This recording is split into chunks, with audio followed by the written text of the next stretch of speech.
when I was finalizing all my notes and everything, I was like, this is a lot. We may not get to the end of it. That's okay.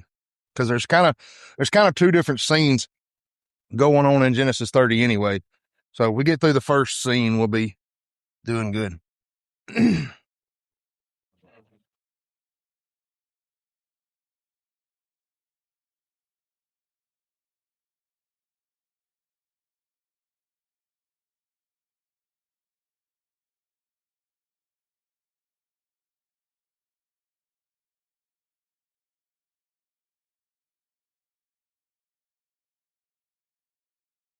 All right. Who wants to? Let's just do like normal and read all the way through it, and then we'll come back to the first verse and go from there. Stop right there.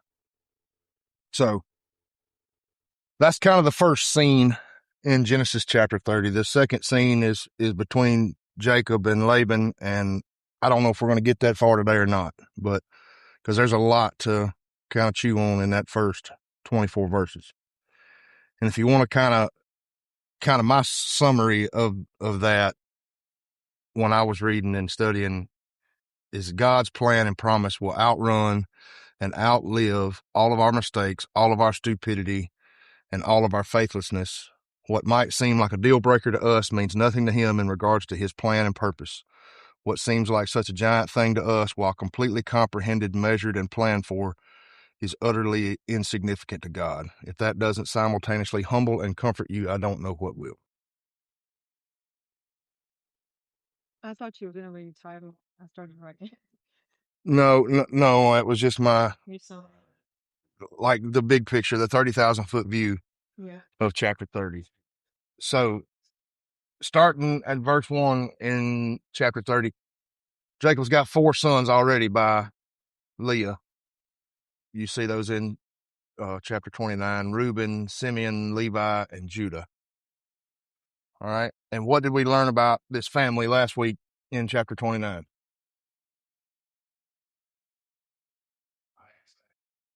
It's dysfunctional. Dysfunctional with a capital D, right? In verse 1, we already see more evidence of that dysfunction. We see jealousy, desperation, and envy.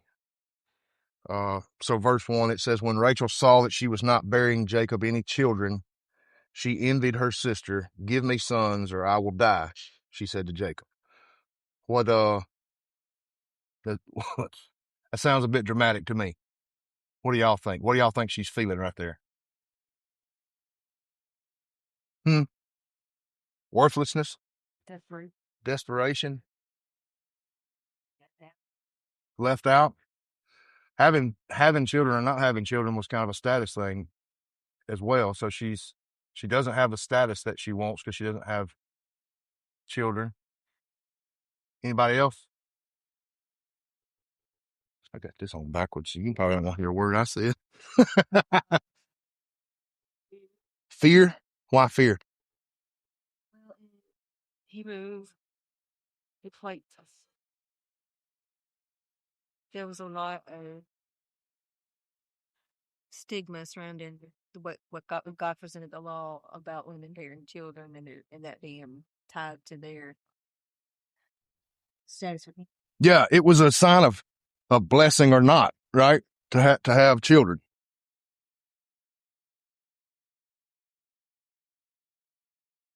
I think it's a pretty perfect picture of humanity as well, at least in one regard. We see a woman who has things that others would be willing to die for. She's got wealth, right? Her father is quite wealthy because of her husband. She's got love because what does chapter 20, I think it's 29, say about Jacob? He loved Rachel, right? She's got wealth, she's got love, she's got safety, she's got security, and her husband is quite obviously highly favored by God, right? She's got a lot of stuff already. People could say she's got everything, right? But she's got everything except what her sister has, right? Dysfunction with a capital D. She's jealous of her sister. She's envious of her sister. And I know, like, if you just read verse 1, 2, you kind of feel sorry for her. You kind of feel bad for Rachel, but you'll see in the verses to come what her heart posture is on this whole thing.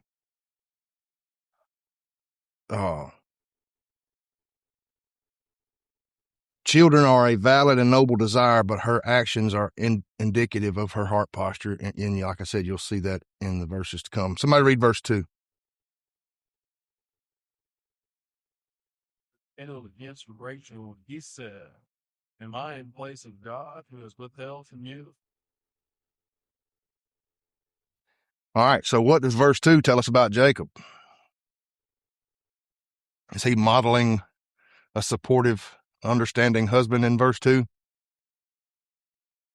Or is he just adding to the dysfunction by kind of kicking that responsibility of comforting his wife and blaming it on God? It's true. He gets angry and uses truth as a weapon to avoid the responsibility of leading his wife. Would y'all agree with that? Yeah. He uses a true statement to avoid that responsibility. What he said was true, but it was not very helpful in that moment for her. How could he have handled that better?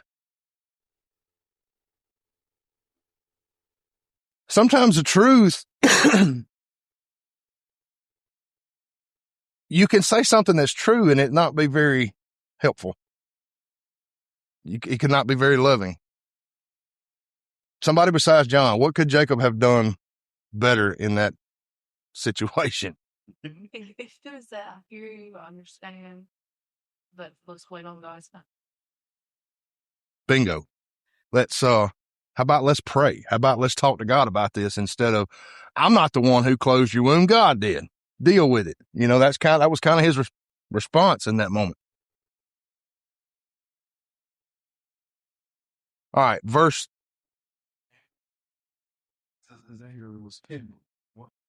Yeah, I didn't catch that. Go ahead. I didn't catch that. Right. So he already got the underlying finger for it.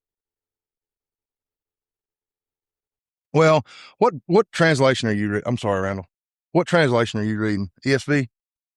See, mine is CSB, and it says he became angry with Rachel.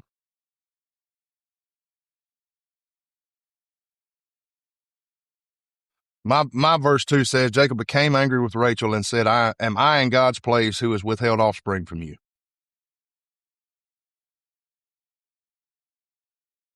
But that is a valid point that needs to be discussed. If that was the case, if his anger was kindled,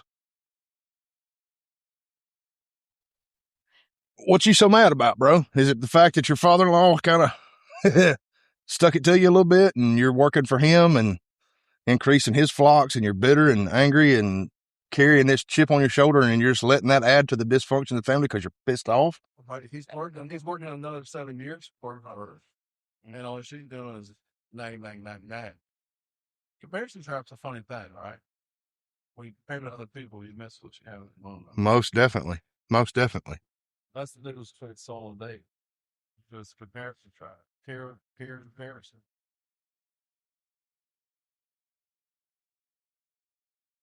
That's a big, I don't know. I think we need to rest right there for just a second because that's a big something other to think about.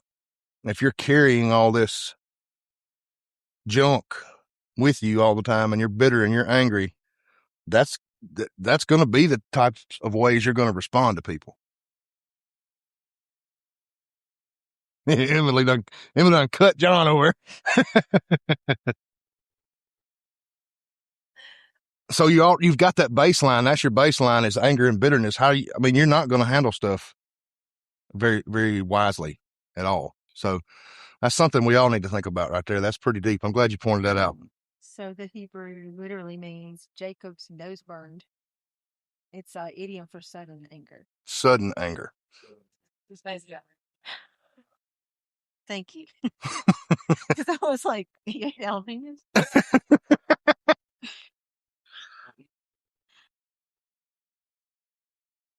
All right. So Verse 3, she said, here's my maid Bilhah, go sleep with her and she'll bear children for me so that through her I can too build a family. Where have we seen that scenario before? Abraham and Sarah. How'd that work out? In that word, the Muslim and all that. Mm-hmm. Made a man. Yeah, might mess with things. So here we have, where we at? Granddaughter or granddaughter-in-law? Is that right? From Abraham? Is that right? Or great-granddaughter-in-law? I don't know. Can't count that. I can't count the generations that fast. But so anyway, same song and dance. I'm not getting what I want from God, so I'm going to take it into my own hands and give my maid to my husband so that she can bear me some children. So again, I asked the question, how did that work out for Abraham and Sarah? Fine. It worked out fine, right? Like,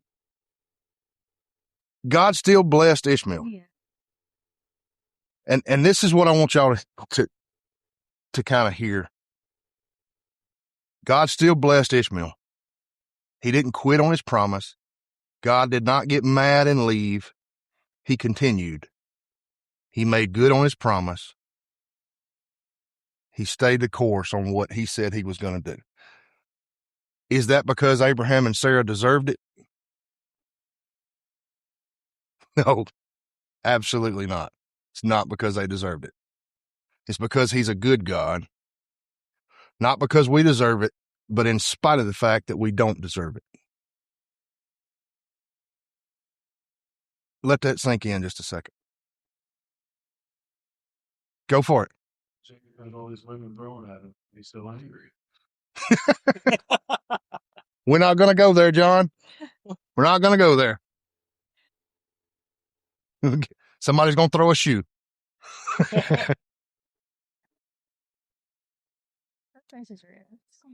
Yeah, we're going to have to separate them two. I've seen them over there. They're already fussing. Y'all. So like I said, let that sink in just a second. He's a good God, not because we deserve it, but in spite of the fact that we don't deserve it. And to this day, Ishmael's people he's still trying. There's revivals. That's an encouraging reality to think about. He is good, not because we deserve it, but in spite of the fact that we don't. Right? We don't continue sinning so that grace may abound. What scripture is that, John? You got that memorized, right? We don't continue sinning that grace may abound. It's Paul talking later. I was going to look it up last night and I forgot to. But we know that if we're his, that we're good. We're taken care of. But we're good because of Jesus in spite of ourselves, right? Side note, since John's giving side notes, I want to give a side note. If you're still uncertain about Rachel's heart posture in this moment, read verse 8 again.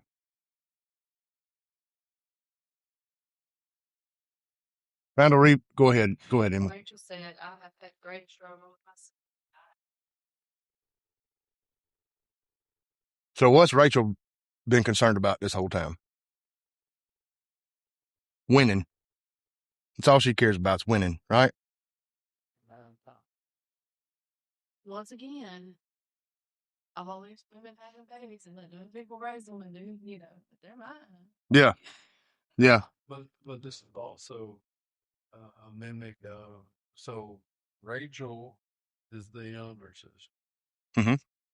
What did Jacob and Esau do to her? Russ. It's Romans chapter 6 on that grace may abound. So the same things happened between Jacob and Esau as happened between Rachel and Leah, except it's not in the one who's outside of them. Yeah. The wrestling abound with this. Rachel's intended to marry first. Leah should have been married again, so the youngest would rebel over the oldest, Jacob and Esau. My translation, verse 8 says, Rachel said, in my wrestlings with God, I have wrestled with my sister in one. So I don't know. her heart posture is about winning, and almost kind of, I wrestled with God in one. You know, it's kind of, I don't know. I may be misinterpreting that, but it's, Yeah. So verses 9 through 14. I should have stopped you at 13, but that's okay. I've got it wrote down as 9 through 14, but it should have been 9 through 13. But anyway, so the competition continues in verses 9 through 13. But the ball is in Leah's court now. What is she doing? The same thing, right? It's the same old play. Yeah. So she's not bearing children anymore. Rachel's slaves just had children, so all right, I'm going to give you my slaves, and I'm going to have some more. It's a competition, back and forth, back and forth, back and forth. The same common play, right? Nothing new under the sun. They're doing the same thing, back and forth, competition. Somebody read 14 through 21, please.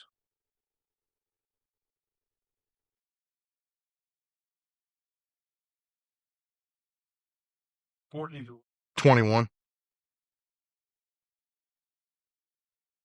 And Reuben went in the days of wheat harvest and found mandrakes in the field and brought them unto his mother Leah. Then Rachel said to Leah, Give me, I pray thee, of thy son's mandrakes. And she said unto her, Is it a small matter that thou hast taken my husband, and wouldst thou take away my son's mandrakes also? And Rachel said, Therefore he shall lie with thee tonight on thy son's mandrakes. And Jacob came out of the field in the evening, and Leah went out to meet him and said, Thou must come in unto me, for surely I have hired thee with my son's mandrakes. And he lay with her that night. And God hearkened unto Leah, and she conceived and bare Jacob the fifth son. Keep going. Yeah, through 21. And Leah said, God has given me my hire, because I have given my maiden to my husband. And she called his name Issachar. And Leah conceived again and bare Jacob the sixth son. And Leah said, God has endued with me a good dowry. Now will my husband dwell with me, because I have borne him six sons. And she called his name Zeb. All right, so who is Reuben?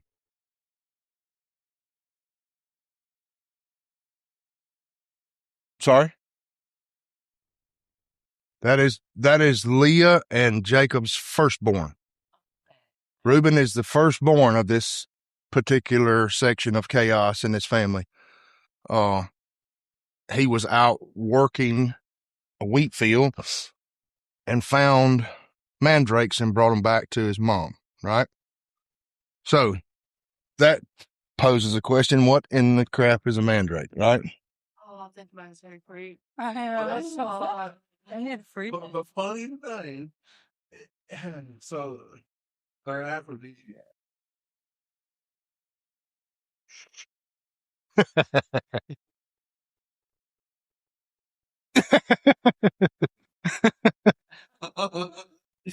I didn't expect anybody to know what that was. I certainly did not until I started researching this. John, you don't count. So mandrakes were a fruit. They were tomato-like and yellow.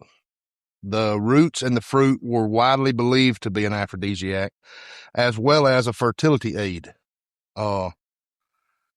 In some of my research, and some folks say that wasn't true. It was not. They weren't an aphrodisiac. They were not a fertility aid. It was a superstition. When I dug around trying to do my own research on them, I didn't run across that part. So I don't know if that's.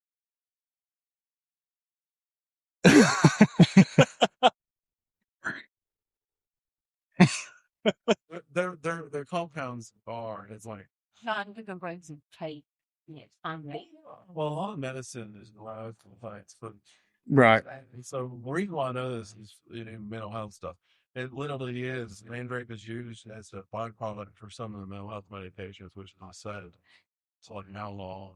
And anything that's like last name EINE or however you say that it lowers blood pressure. So if you see that, Some of my digging last night, it said it contains alkaloids that can be narcotic and hallucinogenic as well. So they all just getting high on these fruit plants. But anyway, we'll move on. I just wanted to let everybody know what we're dealing with here. But in verse 15, we see a glimpse of Leah's resentfulness, right? What's verse 15 say? But Leah replied to her, isn't it enough that you have taken my husband? Now you also want to take my son's mandrakes. She's resentful. She's pretty bitter and ill. It's highly likely that when Leah stopped bearing children, Jacob completely ignored her because he loved Rachel. She's not bearing any children anymore, so that transaction is unnecessary, right?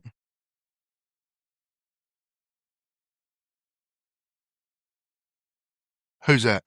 So you said it's formatted to take away my husband. You take away my son's mandrakes also. So what was their knowledge and understanding of men? Oh, they knew, right? And I'm getting to that.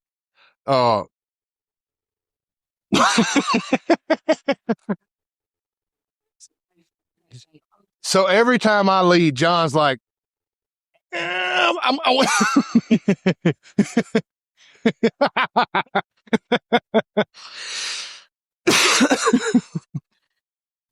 he gets ahead of me. That's just because he's so eager to participate. Ain't that right, John? So I'm going to back up just a little bit. It's highly likely that when Leah stopped bearing children, Jacob completely ignored her, focusing solely on Rachel, who he loved. Leah was likely not in a great place emotionally or mentally, and that's likely why Reuben brought her the mandrakes, potentially at her request. I would say it probably was at her request, from a place of despair. Now, it says he found them when he was working the field, so it may not have been a go find me some mandrakes type of situation, but he knew where his mom's head was. He knew that she was probably in a pretty bad place. What are y'all's thoughts on that? Y'all agree with that? Disagree with that? Now you may answer. You're going to have to get a buzzer. I'll have to give John a light. Anybody besides John got any thoughts on that? Think about what Leah's going through right now at this particular juncture. The son's old enough to know. Yeah. Yeah. But it says, where does it say she had, it's in verse, it's in verse 35 of chapter 29. It says that Leah quit bearing children. So all of this time, she's not bearing any children, and Jacob doesn't love her anyway. So she's already yearned for that love from Jacob. She's wanted that husband and wife dynamic from the get-go, but Jacob kind of got tricked into marrying her in the first place. He didn't want to be married to her. He wanted to be married to Rachel, right? So imagine where her head's at right now.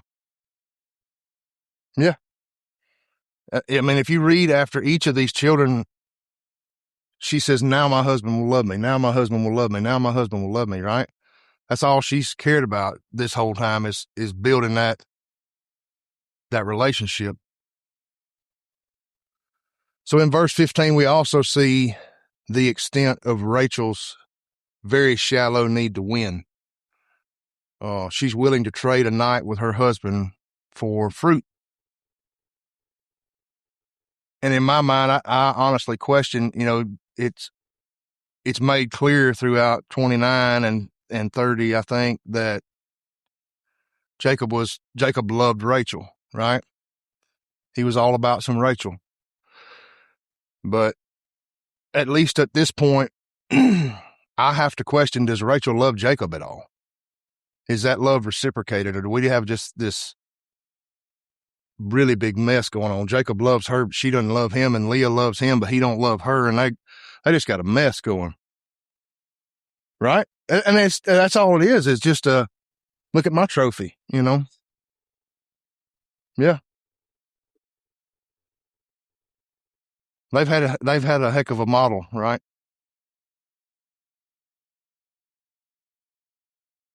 And this is something else that was really important to me in in studying this that I really want everybody to think about. It's important to think about the fact that there were 8 kids at this point that are witnessing this dysfunction, right? We got Reuben, Simeon, Levi, Judah, Dan, Naphtali, Gad, and Asher are all witnessing this. Sure, Asher may have been a little young to remember it, but maybe not. And Reuben's caught in the middle of the dysfunction. He's caught in the middle of the competition. And this had to have a lasting impact on these kids, wouldn't y'all say? Right? You'll see in the chapters to come that these brothers didn't necessarily have the most healthy relationship. Right? What'd they do to Joseph? And then told her daddy that he died. Right? I was just coming to that. Like this dysfunction continues from this point forward. It has been since Abraham and Sarah, like Noah, and continues all the way through. Oh, y'all think this environment could have caused that relationship between these brothers? You know, they sold Joseph into slavery, and it's a mess. It's a big mess. So let's move on to verse 17 through 21. Yeah, absolutely. What is it? I mean, the statement that's said here is, you must come to me before I. Yeah. That's just a mindset that's highly hot. And this, It kind of makes you, I mean, it's a transaction. It's a transaction.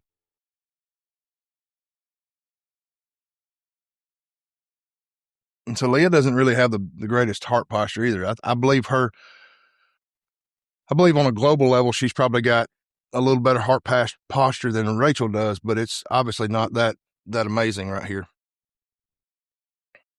So who wants to read 17 through 21? Tina. God listened to Leah, and she became pregnant and bore Jacob a 5th son. Then Leah said, God has rewarded me for giving my maidservant to my husband.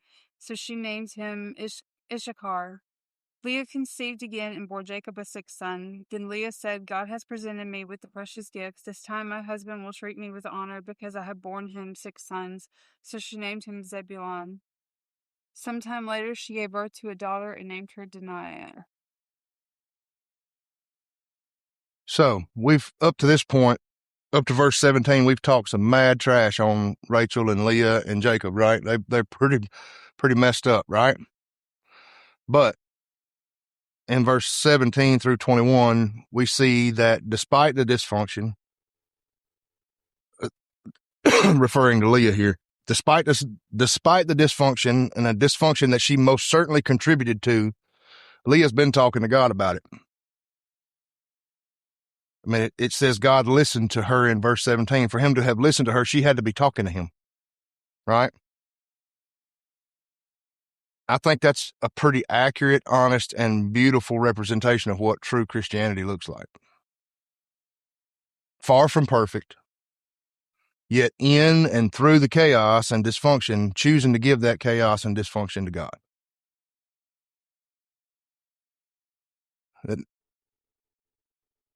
You're a mess. You've been through the ringer, you know. Things aren't the prettiest, but you still give it to him and still let him handle it. It's not about putting on a suit and tie on Sunday morning and looking pretty. We can all do that and still be a complete disaster, right? Who wants to read verse 22 through 24?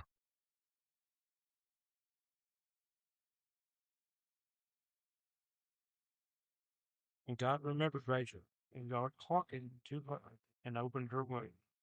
And she conceived and bare a son, and said, God had taken away mine reproach. To which verse? All the way through 24. Yeah. And she called his name Joseph, and said, Lord shall add to me So what do we see again here in 22 through 24? Who said what? John, what'd you say? Mercy and compassion. But where did that mercy and compassion come from? He listened to her, right? What does that mean? She had to have been talking to him. She's doing the same thing through her dysfunction, through her heartache, through the competition, through the toxic back and forth with her sister. She still talked to God at least some. You know, Rachel is my least favorite person in this story right here, but she's talking to God. Who am I to judge her? You know, she's talking to him and he heard her. I'll say that air about her playing. She's playing God, so to speak. Rachel's pretty freaking proud, ain't she? Like, she's pretty. I'm Rachel. I'm gorgeous, and I'll have it how I want it, you know. And but here's the beautiful part of this, right? I can't stand Rachel reading this story. Like, she's just, I don't like her. I don't like her, right? She's what we call a mean girl, right? But through her mistakes, you come home with me now. Oh.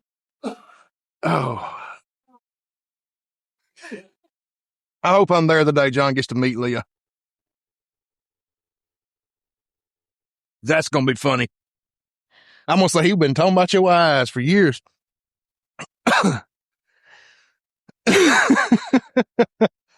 So anyway, let's get the train back on the track, John. So through her mistakes, her toxic behavior, all her faults, that didn't silence her voice in God's ear. She's made all these mistakes, been toxic as can be, really mean to her sister, really mean to her husband. That didn't shut her voice out of God's ear. Rachel, and this is why I don't like Rachel, okay? But even through all that, God listened to her, God blessed her, God gave her a son while she's naming the biggest blessing of her life. I'm not 100% certain if this is what his name means. My translation is a little bit confusing right here. But it says, may the Lord add another son to me. So while she's naming the biggest blessing of her life to date, what she's been wanting since the beginning of chapter 30 and before, she wasn't content. She wanted more. And she would get more. She would have who? Benjamin. And she would die in that childbirth. All of these children that are in the midst of this chaos, what are they? What's happening in this chapter, these chapters, the 29, 30, and 31, these children that are being born in these chapters, who are they? They're the patriarchs of the 12 tribes of Israel. These are important people. Trailer park trash, but they're important people, right? That's what we would consider them to be. They got the Dollar General shoes on and they just got grocery store feet and they just dysfunctional, man. But gave birth to the 12 tribes of Israel, to the patriarchs of the 12 tribes of Israel. God kept his promise through the noise, through the chaos, steady, unwavering. He already knew all this was going to happen. He still chose this family. He still kept his promise. Chaos does not affect him. It only affects us.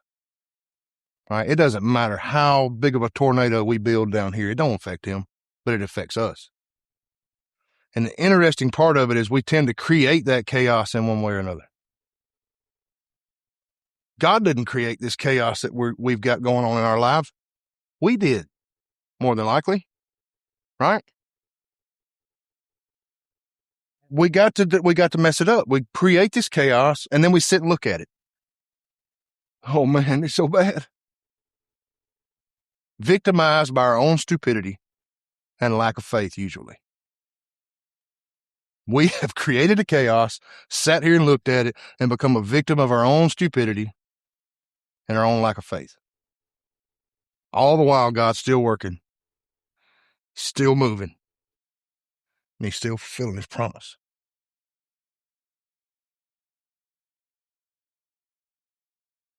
That's some heavy stuff right there that all of us need to think about. He's still moving no matter how bad we're messing it up.